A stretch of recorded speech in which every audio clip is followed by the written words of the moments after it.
Hello everyone, welcome to Maluka IAS. My name is Vaishali Kamboj and हम लोग आज करने वाले हैं एक और क्वेश्चन अंडर आवर 500 सीरीज जो शुरू होने वाली है 5 जून से। सो हिस्ट्री ऑप्शनल का क्वेश्चन एक और आज हम देख रहे हैं। Late us start. 10th question है हमारा ये। इससे पहले हम और 9 क्वेश्चंस कर चुके हैं ऑलरेडी, जिनको आप जाके हमारे यूट्यूब चैनल के ऊपर देख सकते हैं। So the 10th question is here: Analyze the significance of Uttara Merur inscriptions of the Chola king Parantaka the first. So basically बात हो रही है, हमारे पास डायरेक्ट क्वेश्चन है। There is no turn in this question, एकदम direct है। And they are asking about the Uttara Merur inscriptions. King का नाम भी उन्होंने मेंशन किया है कि चोलास की है, और चोलास के भी किंग कौन से हैं? परंतका द फर्स्ट। ठीक, इसका एनालिसिस हमें करना है। इसका सिग्निफिकेंस क्या था? तो हमारा कीवर्ड क्या रहेगा? This. We have to analyse the significance किसका? उत्तरामेरूर इंस्क्रिप्शंस का। Right, very direct question. So let us start. Introduction के अंदर हम लोग क्या मेंशन करेंगे? क्योंकि हिस्ट्री का क्वेश्चन है और प्लस ऑप्शनल का क्वेश्चन है, सो पीरियड लिखना इट इज़ वेरी इंपॉर्टेंट। आप यहाँ पे मेंशन कीजिए कि जो उत्तरामेरूर इंस्क्रिप्शंस है वो 920 AD की है। परंतका चोला के अंडर ये इंस्क्रिप्शंस को लिखा गया। परंतका द फर्स्ट, ठीक है। परंतका चोला कौन से? परंतका द फर्स्ट जो थे। ओके, नाउ यहाँ पर वन लाइन के अंदर you will mention the significance. क्या यहाँ पर इसके अंदर बताया गया? उत्तरामेरूर इंस्क्रिप्शंस जो है in this, how the elective system of an area was run, how the government of that area was elected or the assembly of an area was elected, ये यहाँ पर बताया गया। So the detailed knowledge of the electoral system of a village area बताया गया है यहाँ पर, and a written constitution has been found in the form of inscriptions in this area. Okay? तो एक डिटेल्ड इलेक्टोरल सिस्टम बताया गया और साथ ही हमें एक रिटन कॉन्स्टिट्यूशन मिलता है in the form of inscription. Right, ये कुछ 3 बातें बताने के बाद जस्ट इन 20 to 30 वर्ड्स आप मूव ऑन करेंगे आगे बॉडी पर। यहाँ पर अब हमने अपना मेन कंटेंट देना है, सिग्निफिकेंस बताना है। तो सबसे पहले तो हमें ये बताना होगा कि what is present inside the inscriptions, क्या लिखा गया है, द नॉलेज। ऑलराइट, नॉलेज में आप क्या बताएंगे? इंस्क्रिप्शन के अंदर सबसे पहले आप ये बताने वाले हैं कि इसमें बताया गया एक डिटेल्ड इलेक्टोरल सिस्टम जिसको रिटन फॉर्म के अंदर मेंशन किया गया on the walls of village assembly. Right, then further आप यहाँ पे मेंशन करेंगे that how this area was run, उसको लेकर यहाँ पर the entire area was divided into different wards. तो वार्ड्स के अंदर डिवाइड किया गया। Committees of different types were formed. There was one committee that was the main committee called the annual committee. Apart from that, many different committees like tank committee, garden committee, ऐसे बहुत सारी बनाई जाती थी यहाँ पे। हर एक को एक स्पेसिफिक काम जो है वो असाइन किया हुआ है। एक एनुअल कमेटी बनती है जो चलेगी पूरा साल और वो रन करेगी इस एरिया का administration. Right, The assembly was known as the सभा। यहाँ पे जो असेंबली का नाम लिखा गया है वो क्या है? सभा। और इसके जो मेंबर्स होते थे they were Brahmins। Okay, now इसके बाद आप आगे और फीचर्स बताएंगे कि इसके अंदर जो मेंबर्स हैं उनका सिलेक्शन कैसे होता था या किस तरीके से यहाँ पे एक्सप्लेनेशन दिया गया है इंस्क्रिप्शन में।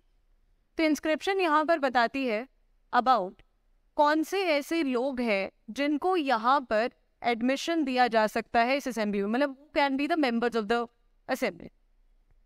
सो क्वालिफिकेशन को लेकर यहाँ पर मेंशन किया गया कि सो एंड सो जिसके पास लैंड होगी, जिसके पास कम से कम अपना घर होगा, अपनी प्रॉपर्टी होगी, वो मेंबर जो है पार्ट ऑफ दिस असेंबली बन सकता है। That can be one of the member. Disqualification को लेकर बहुत सारे यहाँ पे बताए गए। क्वालिफिकेशन के अंदर another thing that I will tell you, यहाँ पे बोला गया था कि ऐसे ब्राह्मण्स जिनको वेदास की नॉलेज हो वही लोग इसका पार्ट बन सकते हैं, अदरवाइज नहीं। ठीक है, ओके। नाउ डिस्क्वालिफिकेशन को लेके बहुत सारी डिटेल यहाँ पर दी गई है कि कौन सा ऐसा इंसान होगा जिसको यहाँ पर एडमिशन नहीं दिया जा सकता या मेंबरशिप नहीं दी जा सकती। तो किसको नहीं दी जा सकती? ऐसा कोई भी पर्सन जो किसी क्राइम के अंदर पकड़ा गया हो, जिसने कोई डकैती की हो, कोई चोरी का मामला हो, किसी का मर्डर किया हो, या अगर किसी का रिलेटिव भी, किसी का अगर भाई ने किसी का कोई क्राइम किया हो, तो भी वो पर्सन जो है इन डायरेक्ट रिलेशनशिप में आया तो वो भी असेंबली का मेंबर नहीं बन सकता। तो इस तरीके से डिस्क्वालिफिकेशन के नॉर्म्स भी मेंशन किए हैं।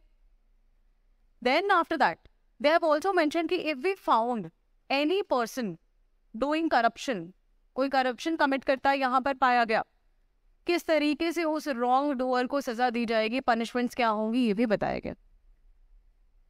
कमेटी का सिलेक्शन कैसे होगा, हम लोग कैसे एक मेंबर को सिलेक्ट करेंगे, बहुत ही डिटेल्ड प्रोसीजर इसके अंदर बताया गया। लाइक दिस थिंग दैट यहाँ पर क्या किया जाता था, एक चिट प्रिपेयर की जाती। तो जितने भी मेंबर्स हैं, मेंबर्स बनना चाहते हैं, उनका एक चिट प्रिपेयर किया जाएगा जो भी कैंडिडेट्स हैं हमारे। Then they used to put those states in a pot, और पॉट को ऐसे सामने दिखाया जाता था सारी असेंबली को, सभी जो लोग बैठे होते थे विलेज असेंबली, और बाद में इसको शेक किया जाता था। शेक करने के बाद एक यंग बॉय को बुलाया जाता था जो इस पॉट में से एक लिस्ट, एक चिट जो है वो निकालेगा, and that chit was handed over to a Brahmin जो कंडक्ट करवा रहे थे ये सारा इलेक्शन। वो चिट जो थी, then it used to be opened in front of all the people. जो इम्पोर्टेंट ब्राह्मण्स उस वक्त पे वहां बैठे होते थे, उनके हाथ में वो चिट दिया जाता था, so that they can read the name, and then that chit was put into another pot जो कि सिलेक्टेड मेंबर्स का होता था। लाइकवाइज बार बार एक चिट निकाला जाता था, और चिट जो था उसका नाम अनाउंस किया जाता था, सबको दिखाया जाता था, और वो person as a member of that assembly declare हो जाता था। सो बहुत ही ट्रांसपेरेंट प्रोसीजर यहाँ पर दिखाया गया कि लोग जो हैं वो यहाँ पर एक तरीके से आप कह सकते हो एक डेमोक्रेटिक कंटेंट आपको यहाँ पर देखने को मिल रहा है कि किस तरीके से सबके सामने इलेक्शन जो था वो हो रहा था। एक प्रॉपर डिफाइंड वे में फेयर कंपटीशन यहाँ पे किया जा रहा था, plus all the qualification disqualification के क्या नॉर्म्स रहेंगे ये भी बताए जा रहे हैं। राइट, ओके जी। नाउ ये सारा प्रोसीजर समझाने के बाद कि ये इंस्क्रिप्शन ये पॉइंट्स को बताती है, qualification disqualification, punishment for the wrong doer, different committees they have told, ये सारा मेंशन किया। फिर उसके बाद बताइए कि ये हमें दिखाना चाह रहे हैं कि किस तरीके से एक इलाके का एडमिनिस्ट्रेशन जो है वो रन किया जाता, कैसे राजा के अंडर रहते हुए ये असेंबलीज अपने आप को गवर्न करती थी, और अपने मसले जो थे they used to solve their matters themselves. In fact यहाँ पर it was allowed to the people of the society to raise their grievances in front of the assembly. So if you have any doubt, or if you have any problem, you have any complaint against any official, or for that matter कोई भी चीज, इस assembly में आप address करवा सकते हो, आप अपनी कंप्लेंट लेकर यहाँ पर जा सकते हो। So like it was freedom of speech, कहीं पर आपको डरने की जरूरत नहीं थी, ओपनली आगे आप असेंबली के सामने अपना ग्रीवेंसेस को रख सकते हो, जो कि बहुत अच्छी बात थी। There was also a point, there was also a feature where they used to say that you have the right to recall the assembly member। अगर बाद में पता चला सिलेक्ट होने के कि ये जो असेंबली मेंबर था इन्होंने करप्शन की है, या ये गलत तरीके से सिलेक्ट हुए, या कोई और XYZ रीजन, तो उनको कैसे निकाला जाएगा ये भी बात वहां पर लिखी गई। मतलब as you can now see it was a well planned transparent system, detailed electoral system यहाँ पे बताया गया। ठीक, ये सब बताने के बाद then you will also mention certain negativities, कुछ नेगेटिव पॉइंट्स भी यहाँ पर आप मेंशन करोगे, हल्का सा क्रिटिसिज्म थोड़ा बताओ, क्योंकि सिग्निफिकेंस पूछे। आप यहाँ पर जब एंड कर रहे हो इस नेगेटिव पॉइंट से पहले, तो आप बता रहे हो कि यहाँ पर हमें डेमोक्रेटिक एलिमेंट्स जो हैं देखने को मिल रहे हैं, where the transparency of the system was maintained and people had the right to speak against any official. They have the right to raise their grievances in front of the assembly. तो grievance redressal mechanism यहाँ पे present है. Fine. Now after that now you will tell the negativities. क्या है negative point number 1? यहाँ पर अगर हम ये कह रहे हैं कि डेमोक्रेटिक एलिमेंट था यहाँ पर, या डेमोक्रेसी हमें किसी तरीके की नज़र आ रही है, which is not true. There were certain problems here. First, the king is a monarch. यहाँ पे किसी लेवल पे कोई डेमोक्रेटिक गवर्नमेंट चूज नहीं की जा रही थी, कोई इलेक्शन प्रॉपर नहीं होने जा रहा था. The king was a male, he was a monarch, the position was hereditary. He used to appoint an official who used to keep a check on the assembly, on the villages. He used to act as a supervisor. तो एक कोई ना कोई representative राजा का रहेगा इधर. तो ऐसा नहीं है कि इंटरफेरेंस नहीं, आप चेक रख रहे हो, that means you have the से. आप करोगे, उनको गाइड करोगे, चाहे एक्सटर्नली कर रहे हो, बट है आपका एक इम्पैक्ट.